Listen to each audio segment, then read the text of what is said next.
So hello, welcome back to Goodness Coins Banknotes, and today we're looking into Irish coins. So I have made a few videos about Irish coins, but not too many on the decimal coins series. I think that there is only one video in the past, so we're going to go through a slight bit of history. So these are the decimal coins that were issued to replace the Irish pound. And I will make another video with the comparison between the two coins, but pretty much they recycled the images on the 10 pence and the 5 pence, which is equivalent to 1 shilling and 2 shillings. 50 pence is equivalent to half a pound or 10 shillings, which was a banknote at the time. Now the bronze denominations, the half, 1 and 2 pence, were new designs based on the Book of Kells, and it is a Latin language text of 4 chronicles of the New Testament, should I say, and this is one of the pages of the Book of Kells. I believe it looks like this is I don't know what letter it is, but it looks like a Y or something like that, and that's from the Gospel of Matthew. So originally these coins were minted in London, and in 1976 the Irish Mint was started up, and they produced their own mints for coins from 1976 to 86, and it's a stylized illustration of a bird from the Book of Kells, and it was on Loomis. There says it was created about the 800s, but there's actually 3 different they divide it into 3 different sections of the book. The earliest is 700s, then there is 800s, and I believe some of it is into the 900s, so it's roughly about a 200-year work, and there's quite a few other books around there. And this is an O, so it's a bird with its neck going around, which is really impossible, but also has a Celtic feel. So it takes a lot of imagery based on Celtic artwork at the time, and it's designed by Gabriel Hayes, so he done the other 2 coins as well. So the halfpenny is the smallest coin, 1.78 grams, 17.14 millimeters. And it was the bronze coins introduced in 1971 when the decimalisation took place. So originally we have the date of this coin is 1971.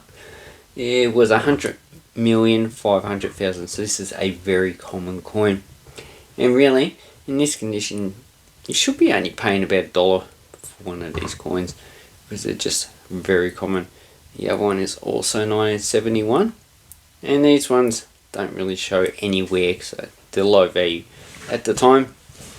Really, so would say that these coins never really circulated that well, and it's a bit hard to get inflation data of this time period. They have it in euro, but basically the £1 or £1.28 is equivalent to about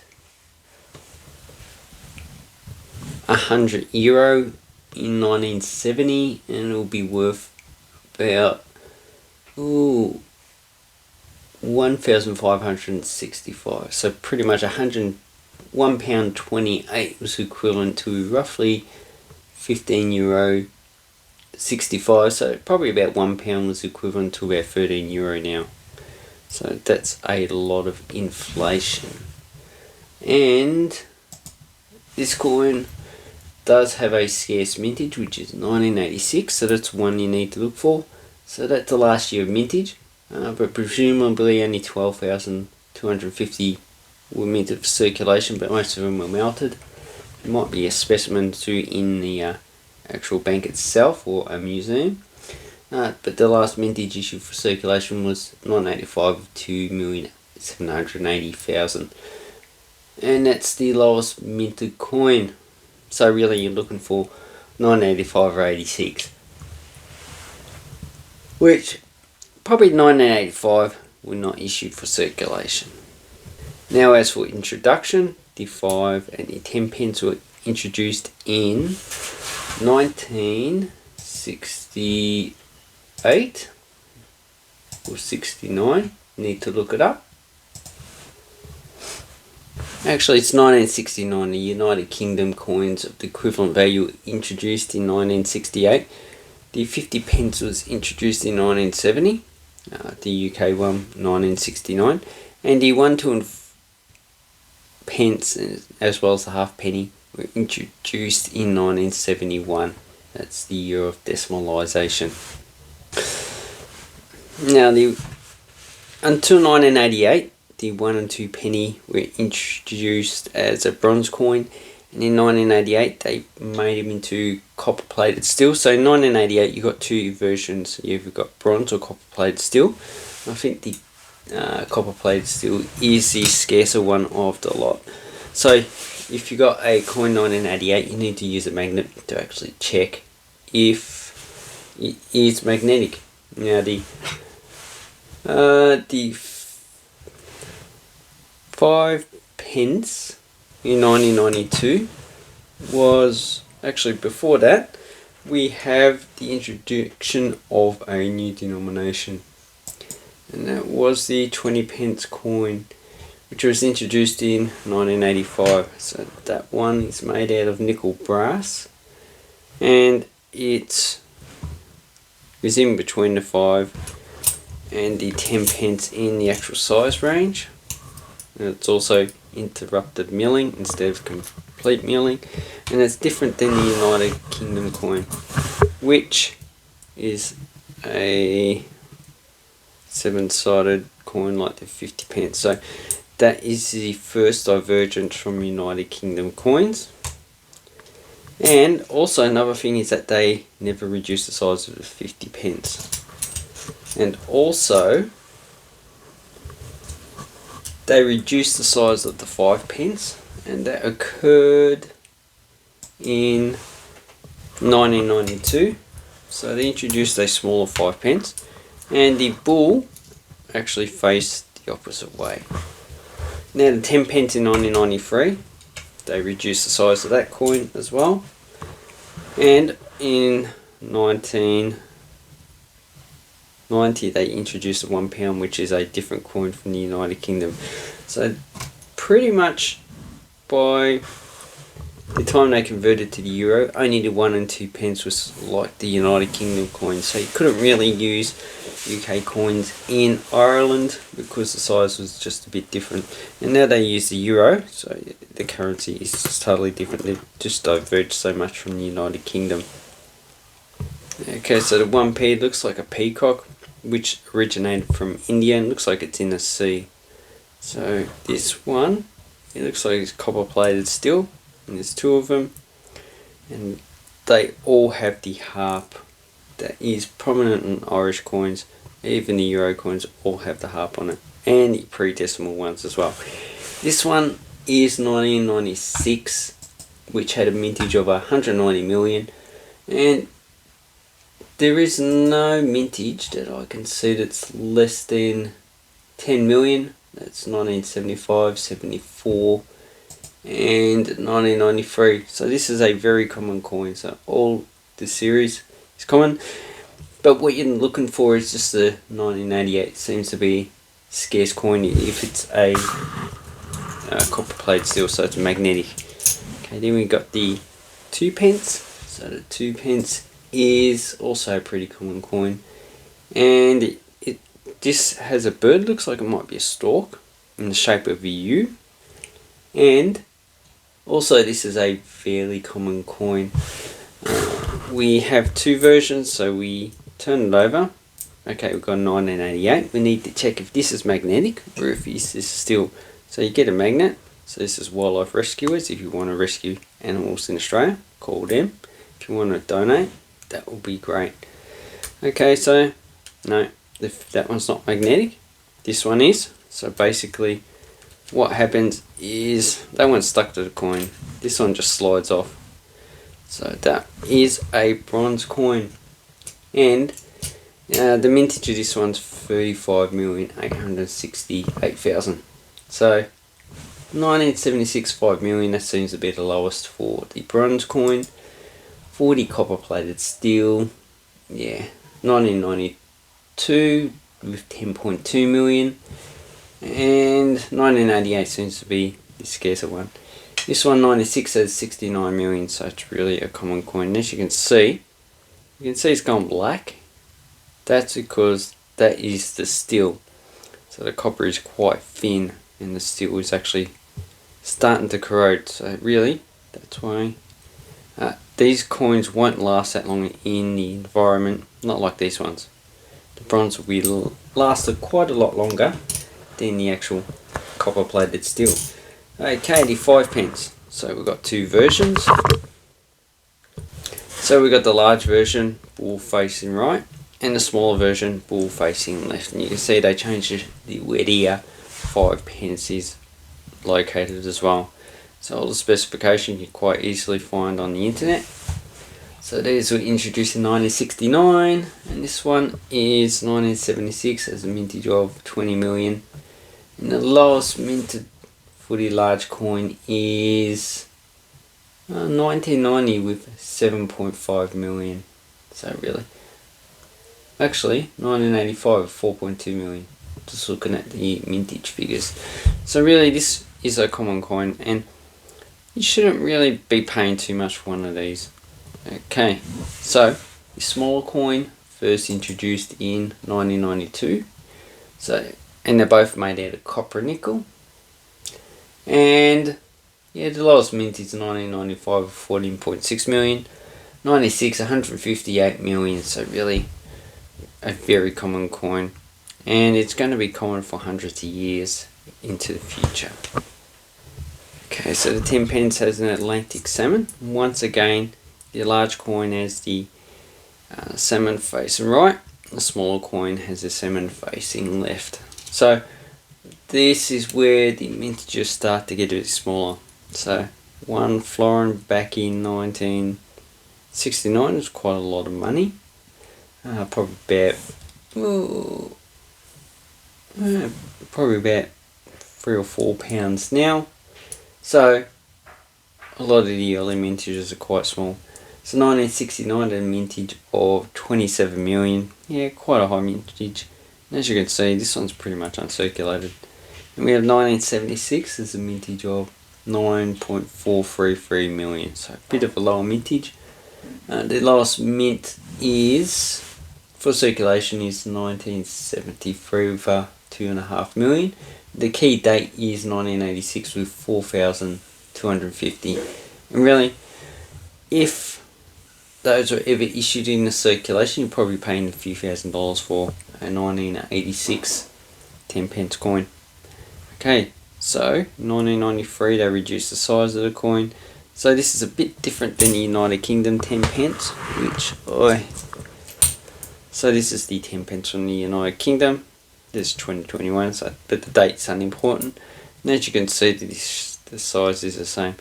And the 5 pence from the UK is also smaller than the 5 pence from Ireland, the small size. Okay, but anyway, that is the difference between the UK coins, so that's why you couldn't really use them in each other's country. Okay, 1993 being the first year of issue, highest mintage of 80 million, so really pretty common. And as you can see, they don't really show that much circulation. Lowest mintage is 98 with 10 million. So really, all the dates that were issued are actually very, very common. Okay, so then we have the next highest mintage coin is 94 with 58.5 million, and that's for the 10 pence coin. So obviously, they do get pretty common. Okay, the 20 pence has the Irish hunting horse, and this was taken from the half crown. So, which was a pretty common coin, equivalent to about 25 pence. So the key date you want is 1985 as a trial piece, and the Mr. says there's less than 10 known to survive. So the provenance should be known. So if you got a 1985, it could be one of the 500. but it's highly unlikely. It's more likely going to be fake. This one I have here is 1988, has a mintage of 20,606,10,000. So all the information you need about this coin is on Numistar. See, it's got double rim, probably because it was just slightly out of place, but this is pretty common for coins around the world. Okay, the 50 pence, first issued in 1970, and it was never reduced in size, so it's 13.5 grams, 30 millimeters at the widest point. And this is where you can get some low mintage coins. So the lowest mintage I can see for circulation is 600,000 for 1971. This one 1983 had a mintage of 7 million, but the key date is 1986 with 3,250 minted, but we presume that most of those are melted. And if you do have a 1986, it's probably is a fake coin, cost a few $1,000s. Then there's proof, 6,750 proof, but so you should be able to tell the difference between circulating and proof. And for most of these coins, except half penny and the large 5 and 10 pence, last mintage was 2000. Okay, the last coin we have is the £1. It's called punt in Irish. It's 10 grams, 31.5 millimeters, so it's also the largest coin. And it has a red deer. So it's quite a large animal, and I like the actual horns on it. It's got £1 down below. It's security rated, so that's the reading that they use. Also on Hong Kong $5 and New Zealand $2. And this coin is actually quite common. So 1990 had 62.292 million, so pretty common coin. The lowest mint is 1996, should I say, not 1968, with 9,230,000. So really a pretty common coin. And as you can see, this one hasn't shown any circulation. So you can pick that £1 up for about $5. All the rest of the coins that I've shown, you can pick up for at least just $1 if you hunt around. So some unscrupulous sellers try to sell them for about $20, but really you're going to pay $20 something like that. That's pretty common. High mintage, yeah, probably not unless it's a scarce date. So as you can see, when I look at the actual wear, I look at this side of the harp. That seems to be wear a lot quicker than even that side of the harp, so that's what I look for. And on this side, I'll look at the face of the actual red deer, and probably also the back, the hind legs. This has details that actually can be worn off quite readily. Anyway, so putting these coins together, can you actually tell what they are? Okay, so this one is the £1, the security rating. The 7-sided coin is a 50 pence. This large coin here is the 10 pence, the large version. This one is the 2 penny. The gold coin is the 20 pence. This large coin is the 5 pence. This coin here is the smaller 10 pence. Then we have the 1 penny.